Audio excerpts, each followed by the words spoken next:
Donald Trump के tariff की वजह से भारत के साथ अमेरिका का तनाव बना हुआ है। डोनाल्ड ट्रंप ने भारत पर जो टैरिफ लगाया है उसकी वजह से अमेरिका में ही कई लोग नाराज हैं और ये कहते हुए दिखाई दे रहे हैं कि भारत हमारा इम्पोर्टेंट पार्टनर है। अमेरिका ने दशकों तक मेहनत करके भारत के साथ संबंध मजबूत किए, लेकिन डोनाल्ड ट्रंप अब इस सब को बर्बाद करना चाहते हैं। अमेरिका में डोनाल्ड ट्रंप की जो लीडर्स आलोचना कर रहे हैं उनमें रिपब्लिकन पार्टी की प्रमुख नेता निक्की हेली भी शामिल थीं, लेकिन हाल ही में निक्की हेली ने भारत को लेकर एक बड़ा बयान दिया। एक तरह से निक्की हेली ने डोनाल्ड ट्रंप का सपोर्ट किया है। निक्की हेली ने क्या बोला, चलिए आपको विस्तार में बताते हैं। अमेरिका की पूर्व राजदूत और रिपब्लिकन पार्टी की प्रमुख नेता निक्की हेली ने हाल ही में भारत और अमेरिका के बीच बढ़ते तनाव को लेकर चिंता व्यक्त की। उन्होंने जोर देकर कहा है कि भारत को राष्ट्रपति डोनाल्ड ट्रंप द्वारा उठाए गए रूसी तेल आयात के मुद्दे को हल्के में नहीं लेना चाहिए। हेली के अनुसार भारत को जल्द से जल्द अमेरिका के साथ मिलकर इसका समाधान खोजना चाहिए ताकि दोनों देशों के बीच दशकों से चले आ रहे भरोसे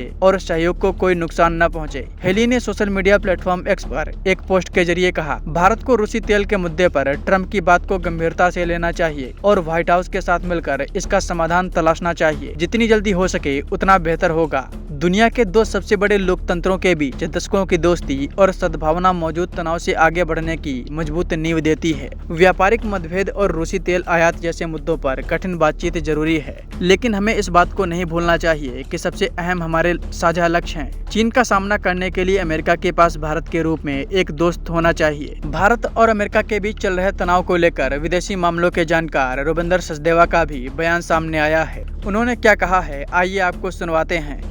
1% टैरिफ से $1 बिलियन का एक्सपोर्ट कम होता है और $1 बिलियन के एक्सपोर्ट से 1 लाख नौकरियां सपोर्ट होती हैं।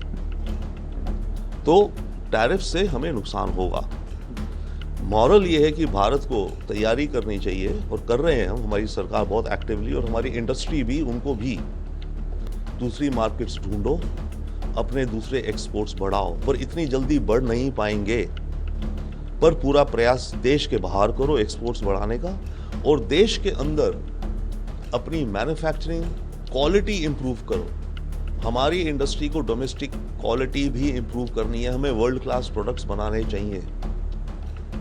अपने देश के अंदर की क्वालिटी को इंप्रूव करो, मैन्युफैक्चरिंग प्रोडक्टिविटी इंप्रूव करो।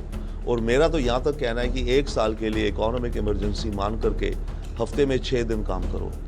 अगर पूरा देश 5 के बजाय 6 दिन काम करता है, 1 साल, केवल 1 साल, हमारे देश की जीडीपी 2% बढ़ जाएगी। बता दें कि डोनाल्ड ट्रंप ने हाल ही में फर्नीचर आयात पर टैरिफ लगाने का नया प्रस्ताव पेश किया है। डोनाल्ड ट्रंप का मानना है कि इससे अमेरिकी उद्योगों को मजबूती मिलेगी और फर्नीचर का उत्पादन अमेरिका में ही होगा। डोनाल्ड ट्रंप ने कहा है कि आने वाले 50 दिनों में जांच पूरी होगी और उसके बाद ये तय होगा कि अन्य देशों से अमेरिका में आने वाले फर्नीचर पर कितना टैरिफ लगाया जाए। भारत बड़ी संख्या में अमेरिका को फर्नीचर एक्सपोर्ट करता है। हालांकि अब देखना ये होगा कि डोनाल्ड ट्रंप का ये फैसला कब से लागू होता है।